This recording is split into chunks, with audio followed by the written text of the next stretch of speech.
I just recently wrote this poem, and it actually talks about things that are crazy, but I didn't think it was appropriate for reading for the People Are Crazy thing. So this is the first one, Visions Were Justified. Recently heard a therapist process the story of a man who had just survived a trauma. He explained to the therapist that he kept seeing himself back home and safe, and he would bounce back and forth between that vision and his real-life trauma, where people restrained him. And the therapist explained to this man that this was perfectly natural, that during his recovery, he latched onto what he knew in recent visits, recent events in his life, and that is what kept him sane when going through his ordeal. Now, I only explained my story to one person, once, about how I coped with what I went through after being detained for weeks against my will. You see, I had recently visited a friend of mine before my trauma began, and while they had me restrained and I had no one to talk to, I imagined the stranger who was in the room with me. I imagined the stranger was this friend that I had just recently seen, and I imagined talking with them so I didn't feel so alone. I told this to one person, and they thought I was crazy. How irrational of me.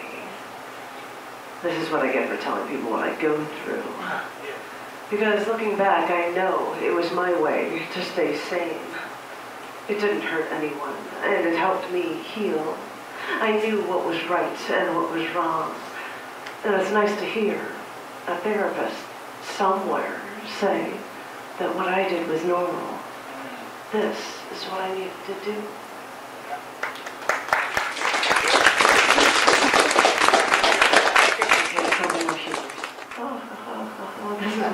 These are my excuses for skipping work. It's not these socks. I got the socks already. Anyway.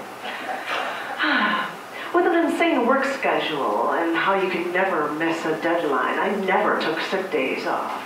But one time, I decided I wanted to go out with the guys. There was a lull at work one week, and I decided to pick a day to go out, or I could just take the next day off.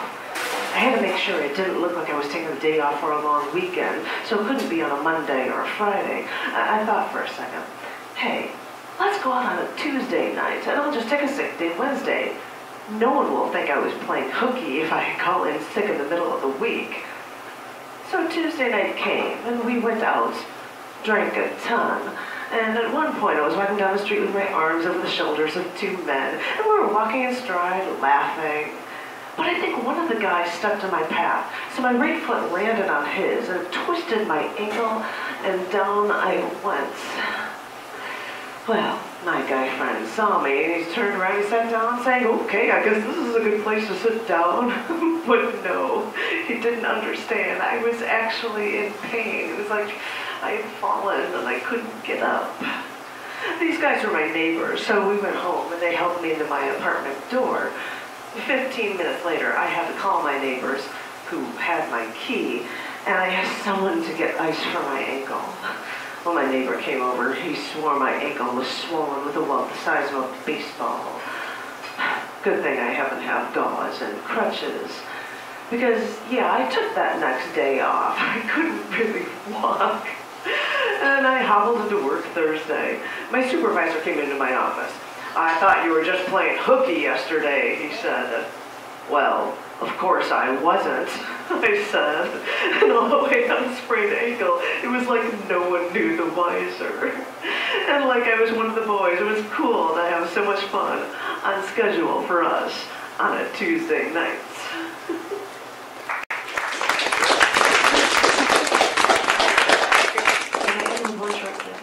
It's appropriate because it's raining today, but this is something. Earth is crying. As my footsteps fell to these parched patches of desert land, the arid air heaved heavy, which is when the earth exhaled and cried as it rained nearly daily for months. When it wasn't raining, the sky hid us from the sun by blanketing this tortured town in a gray haze. After I arrived, the earth was crying. Though I try, the earth must have known that all my tears were not enough to replenish this earth alone.